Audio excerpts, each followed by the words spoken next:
Assalamualaikum warahmatullahi wabarakatuh. Kami dari kelompok 13 ingin mempresentasikan makalah kita yang berjudul Teologi Islam Pembaharuan di Indonesia dan Teologi Islam Tradisional di Indonesia. Yang pertama, kita membahas tentang Teologi Islam Tradisional Kiai Haji Hasyim Asy'ari. Beliau lahir di Jombang pada tahun 14 Februari 1871 atau pada tanggal 24 Zulqa'dah 1287. Beliau diberi nama Muhammad Hasyim Asy'ari dan beliau wafat pada tanggal 7 Ramadan 1366 Hijriah atau sama dengan 25 Juli 1947. Beliau wafat karena setelah terkena darah tinggi. Kiai Haji Hasyim Asy'ari dikenal sebagai sebutan par excellence yang mampu mewariskan khasanah khas versi Indonesia. Melalui hasil pemikirannya, beliau dapat mempersatukan pemikiran dan perilaku masyarakat Indonesia sesuai dengan satu sisi keberagamaan tradisi yang berkembang di Indonesia. Di samping itu juga, beliau juga berpegang teguh dengan khasanah Islam salafun sholih. Hal ini yang membedakan Kiai Haji Hasyim Asy'ari berbeda dengan ulama-ulama lainnya. Beliau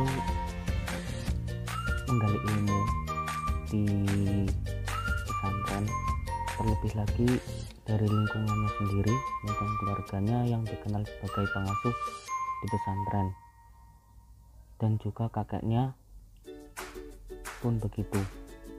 Saat di pesantren, Hasyim Asy'ari mempelajari berbagai cabang ilmu agama dan juga mengamalkannya.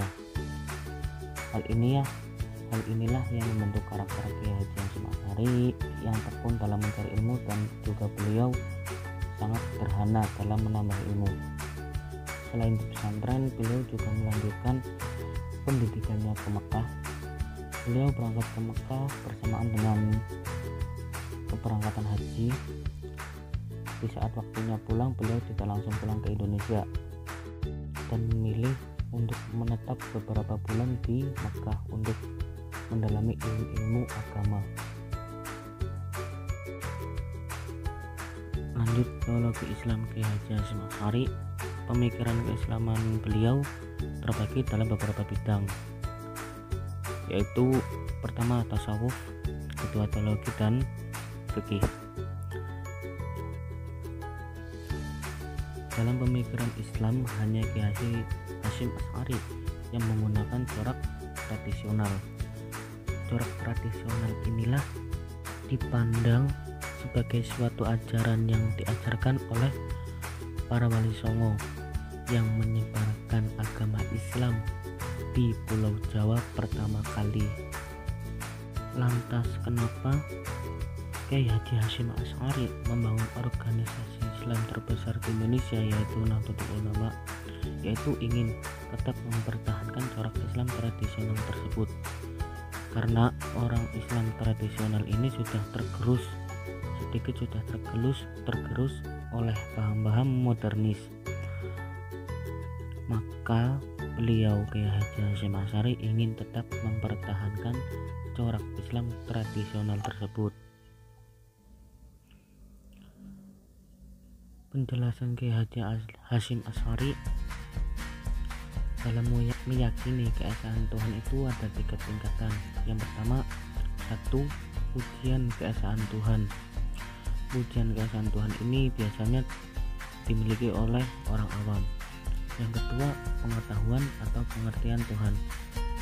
Biasanya itu dimiliki oleh para ulama biasa. Yang ketiga itu tumbuh dari perasaan terdalam. Ini hanya dimiliki oleh para sufi yang tingkatannya sudah sampai ke pengetahuan atau ma'rifatullah atau ma'rifat Tuhan, dan juga mengetahui esensi Tuhan atau hakikoh. Ahmad Siddiq setuju dengan pendapat Kiai Haji Hasyim Asy'ari, beliau juga mengatakan bahwa dalam akidah seorang muslim harus menerapkan konsep tasawuf, yaitu moderat, yang artinya keseimbangan dalam penggunaan pemikiran rasional dan juga dalil-dalil teks Al-Quran dan hadis. Tokoh yang kedua yaitu Kiai Haji Ahmad Dahlan. Pembahasan ini tentang teologi Islam pembaharuan di Indonesia. Kiai Haji Ahmad Dahlan lahir di kota Yogyakarta pada tahun 1864.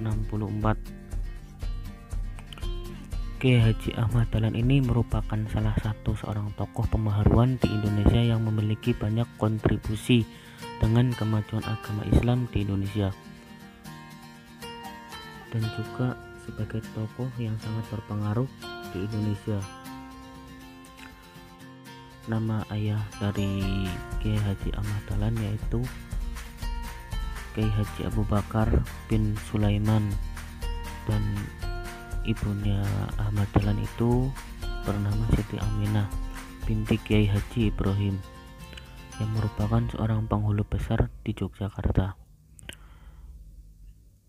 Yang saya ketahui, istri Ahmad Dahlan itu ada 4 ya. Yang pertama Siti Walidah, dan yang kedua Nyai Rum, yang ketiga Nyai Aisyah, dan yang keempat Nyai Solehah. Pernikahan ini merupakan strategi penyebaran paham reformis Islam di tengah pengaruh Islam tradisional yang masih kuat. Setiap tokoh yang sudah dikatakan sebagai pembaharu pasti memiliki corak pemikiran, dan bagaimana yang diketahui, cara pemikiran merupakan paham atau macam atau bentuk. Sebagian pengamat berpendapat bahwa Kiai Haji Ahmad Dahlan itu pemikirannya tidak dapat dipisahkan dari ide-ide pembaharuan yang sudah berkembang di Timur Tengah pada akhir abad ke-19. Tetapi ini tidak dapat disimpulkan begitu saja bahwa pembaharuan yang dilakukan itu sepenuhnya dipengaruhi oleh Timur Tengah, tetapi juga menggali lebih dalam dari sumber-sumber seperti Ibnu Taimiyah dan Ibnu Qayyim.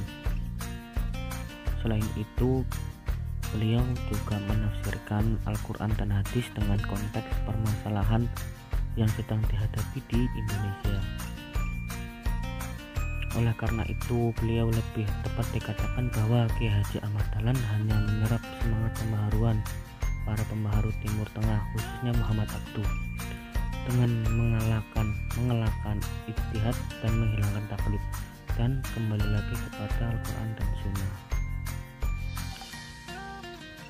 Berbicara mengenai Islam tentunya tidak lepas dari apa yang namanya syariah. Dapat diartikan peraturan, undang-undang atau hukum, yaitu di mana hukum-hukum itu, peraturan-peraturan itu ialah sudah ditentukan oleh Allah Subhanahu wa taala dalam Al-Qur'an dan hadis. Ada 4 mazhab fikih di dunia, yaitu Malikiyah, Hanafiyah, Syafi'iyah, dan Hambaliyah. Namun yang menjadi sumber rujukan masyarakat Indonesia yaitu mazhab Syafi'i. Ulama Syafi'iyah di Indonesia merujuk dari zaman taklid. Salah satunya Kiai Haji Ahmad Dahlan yang juga bermadzhab Syafi'iyah. Selain itu, beliau juga sering membaca karangan atau kitab-kitab karangan Imam Syafi'i. Kiai Haji Ahmad Dahlan merujuk kepada hukum syariah Islam dalam memecahkan sebuah persoalan dengan kembali kepada Al-Quran dan hadis Nabi. Selain itu juga beliau menggunakan metode tarjih dan menyelesaikan permasalahan. Tarjih ini merupakan hukum yang berkembang di organisasi masyarakat Islam terbesar di Indonesia, yaitu Muhammadiyah, setelah Al-Quran dan hadis. Di samping itu, hukum syariah mengatur hubungan manusia dengan Tuhan dan juga manusia dengan manusia. Dengan kata lain, dalam membahas Islam atau syariah, beliau lebih menggunakan dua corak antara rasional dan tradisional. Kiai Haji Ahmad Dahlan menggunakan Al-Quran dan Sunnah sebagai sumber hukum, tetapi tidak sampai mengabaikan akal.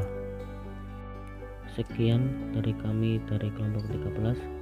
Mungkin banyak kesalahan dalam tutur kata atau kekurangan dalam menyampaikan materi.